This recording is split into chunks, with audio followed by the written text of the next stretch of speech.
नमस्कार, प्रखर राजपूत को देख रहे हैं आप और आज तारीख है 26 मई साल 2025 और इजराइल, फिलिस्तीन, लेबनान समेत पूरी दुनिया की खबरों के साथ एक बार फिर से आपके सामने हाजिर हुआ हूं।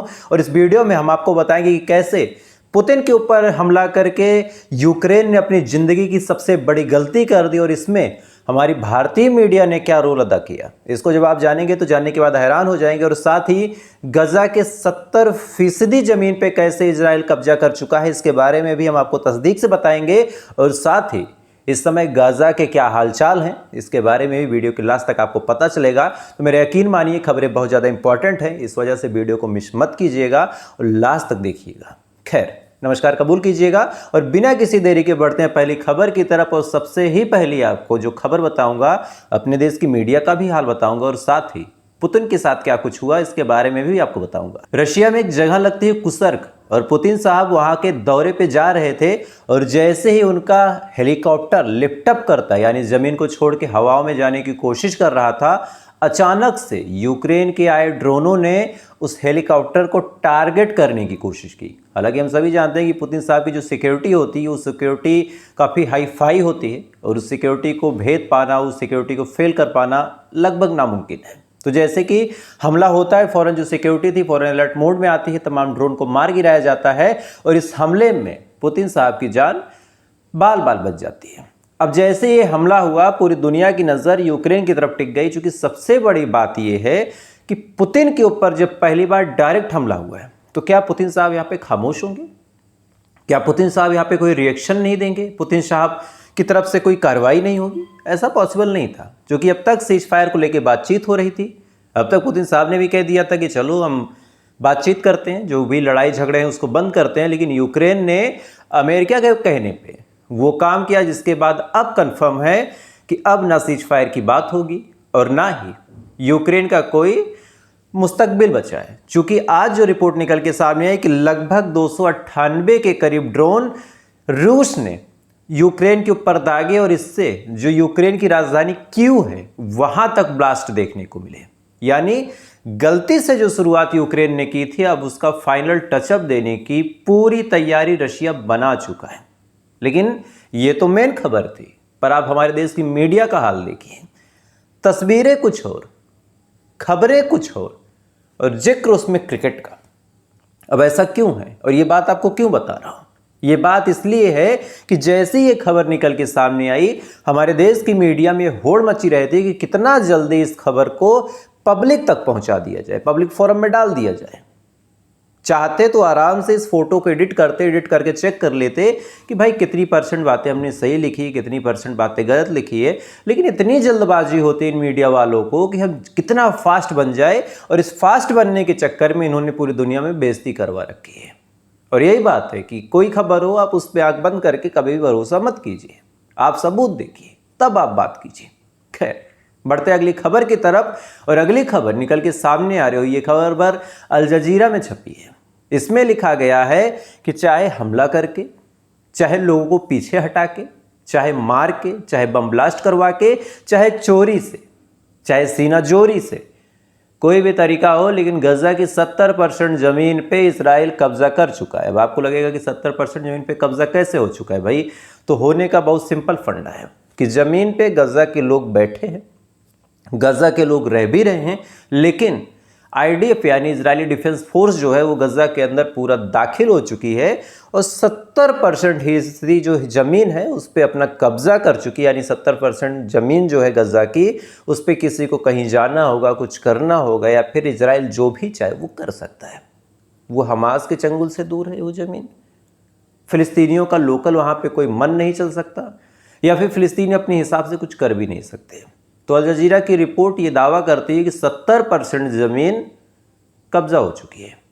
और इसी बात को लेकर आज नईम कासिम ने, चूंकि आज एनिवर्सरी भी है, आज ही के दिन साल 2000 में लेबनान का कुछ हिस्सा इजराइल के पास चला गया था और इस बात का एक तरह से सालगिरह ये लोग मना रहे हैं।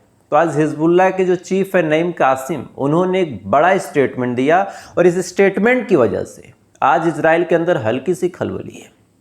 दरअसल नईम कासिम, जो कि कई दिन बाद वो कैमरे के सामने आए। हालांकि पिछले कुछ टाइम से वो गायब चल रहे थे और हिजबुल्लाह के साथ जब से सीज फायर हुआ ऐसा लग रहा था कि हिजबुल्लाह का चैप्टर अब क्लोज है। लेकिन नईम कासिम ने अपने स्टेटमेंट में बड़ा बोल्ड तरीके से कहा कि आने वाले टाइम में अगर इजराइल नहीं रुकता है, इजराइल अपनी हरकतों से बाज नहीं आता है, तो बहुत ज़्यादा चांसेस हैं कि हिजबुल्लाह फिर से हथियार उठाएगा। क्योंकि जिस चीज़ की कोशिश इजराइल लगातार कर रहा है, ये चीज़ सबके लिए खतरनाक है और ऐसे चीज़ों को रोकना ही पड़ेगा। नईम कासिम ने जब स्टेटमेंट दिया तो इसका मतलब बड़ा साफ है कि आने वाले टाइम में हिजबुल्लाह के खिलाफ नईम कासिम और उनकी टीम, अब आप संगठन कह सकते हैं, कुछ और कह सकते हैं, शुद्ध भाषा में कहें तो उनकी टीम है जो उस मैनिफेस्टो के साथ या फिर जो उस एक माइंड सेटअप के साथ काम करती है कि नहीं हमको रोकना है। तो हिजबुल्लाह और कहीं ना कहीं इजराइल के बीच जंग के हालात आपको देखने को फिर से मिल सकते हैं और इजराइल के लिए बहुत बुरी खबर है। खैर बढ़ते हैं अगली खबर की तरफ। आज इजराइल ने अपने लोगों के लिए कनाडा में एक वार्निंग जारी करते हुए कहा कि जो लोग ज्यूस हैं यानी जो यहूदी हैं या फिर जो इजराइल से संबंध रखते हैं, हालांकि दोनों बातें एक ही हैं, इसको थोड़ा सा अलग अलग कहने की कोशिश इसलिए है ताकि लोगों को लगे कि पूरी दुनिया में जो यहूदी हैं फैले हुए हैं। तो खैर आज इजराइल की तरफ से ऑफिशियल स्टेटमेंट आया कि जो यहूदी हैं, जो ज्यूस हैं या फिर जो इजरायली हैं, वो कनाडा के अंदर अपने आप को सुरक्षित करवा ले, क्योंकि कनाडा में उनकी जान को खतरा हो सकता है। दरअसल आपको याद होगा कि कनाडा ने अब कहना शुरू कर दिया है कि जो इजराइल कर रहा है वो चीज़ें गलत हैं और हम इजराइल के ऊपर सैंक्शंस लगाएंगे। अब जैसे ये बात निकल के सामने आई, फौरन इजराइल ने अपना खेल खेला और दिखाया कि कनाडा में हमारे लोग असुरक्षित हैं, ताकि पब्लिक फोरम पे इजराइल को कहीं ना कहीं सहूलियत मिल सके, लोगों के आगे दिखा सके कि हमारे साथ कितना अत्याचार होता है, दूसरे देशों में हमारे लोगों को मारा जाता है। और यही वजह है कि इजराइल ने स्पष्ट ऐलान करते हुए अपने लोगों को कहा कि अगर आप कनाडा में रहते हैं, आप यहूदी हैं, तो अपने आप को सुरक्षित करवा लें, अपने आप को कहीं सेफ जगह रखें, आप ज़्यादा पब्लिक प्लेसेस पे न जाएं, कहीं बताएं मत कि आप यहूदी हैं, इजरायली हैं। अब मेरा आपसे एक सवाल है, बड़ा सिंपल सा, ऐसी कौन सी नौबत आ गई कि आपके लोगों को, आपके देश के लोगों को बताने में शर्मिंदगी हो या फिर बताने में डर हो कि मैं वहाँ से हूँ। आप सोचिए, भारत पाकिस्तान की जंग हुई, इस जंग में भी कई सारे लोग थे जो सऊदी अरब में या फिर गल्फ कंट्रीज़ में एक साथ काम करते थे। कुछ सऊदी में पाकिस्तान से भी थे, कुछ भारत के भी थे। जंग के माहौल थे, लेकिन ऐसे हाल में किसी को भी बताने में कोई हिक्कत नहीं थी, कोई शर्म नहीं थी कि मैं भारत से हूँ या फिर मैं पाकिस्तान से हूँ। जिससे बॉन्डिंग थी वो बनी रही। लेकिन आज इजराइल ने ऐसी कौन सी नौबत ला दी कि आज अपने ही लोगों को इसको बताना पड़ रहा कि यार तुम कहीं बाहर हो, बताना मत कि तुम इजराइल से संबंध रखते हो, तुम मार दिए जाओगे। तो ये गलती किसकी है? ये सवाल बड़ा है कि भाई गलती किसकी? आपने ऐसी कौन सी हरकत कर दी कि आपके पूरे देश को ये शर्मिंदगी होनी चाहिए, आपके पूरे देश को ये डर होना चाहिए कि अगर मैं कहीं बताऊंगा कि मैं इजराइल का हूं तो मैं मार दिया जाऊंगा। कुछ तो आपने गलती की। कोई फिलिस्तीनी ये डर से नहीं बोलता कि मैं फिलिस्तीनी नहीं हूं, वो तो कहता है कि भाई मैं फिलिस्तीनी हूं, मैं गजा का हूं। As a Indian, as a जो पाकिस्तान से हैं वो, या फिर जो नेपाल के हैं, जो चाइना के, किसी भी देश के हों, आदमी गर्व से बताता है कि मैं इस देश का हूं। आपने एडवाइजरी जारी कर दी कि भाई बचा के रखो खुद को। तो यहां से आपका शासन प्रशासन कहीं ना कहीं फेल नजर आता है। खैर आज फिर एक बड़ी अपडेट निकल के सामने आई कि यमन की तरफ से जेरूसलम के हिस्से में फिर से हमला करने की कोशिश की गई। हालांकि उस जगह की बात नहीं कर रहा, उस पूरे इलाके की बात कर रहा। वहां पे अचानक से सायरन बजने शुरू हुए।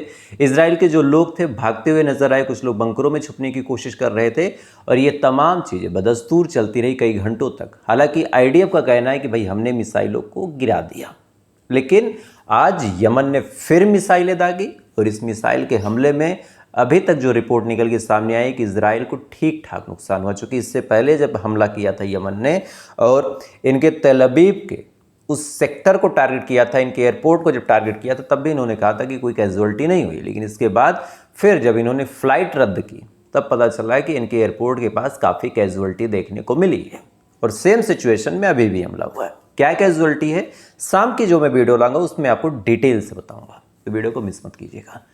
खैर आज की ये बड़ी खबरें थी और थोड़ी देर बाद आपसे फिर मुलाकात होगी इजराइल, फिलिस्तीन, लेबनान समेत पूरी दुनिया की खबरों के साथ। तब तक आप अच्छे रहिए, खुश रहिए और मेरा बताने का तरीका अगर आपको अच्छा लगता हो तो बस लाइक कर लीजिए, चैनल को सब्सक्राइब कर लीजिए ताकि कोई भी खबर आपसे मिस ना हो।